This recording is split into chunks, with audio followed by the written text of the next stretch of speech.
అందరికీ హాయ్. మనందరికీ తెలిసిందే శారీరక సమస్యల గురించి.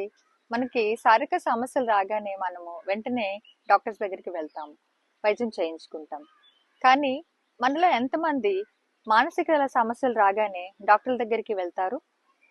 నిజాన్ని చెప్పాలంటే మనకి ఏమైనా మానసిక సమస్యలు ఉన్నట్లయితే, లేదా మన ఇంట్లో ఎవరికైనా ఉన్నట్లయితే, ముందుగా మనం ఆలోచించేది పక్కింటి వాళ్ళు ఏమనుకుంటారు, సొసైటీలో అందరూ ఎలా ఫీల్ అవుతారు, దీని గురించి ఆలోచించి మనము చాలా వరకు వైద్యాన్ని నిర్లక్ష్యం చేస్తాం.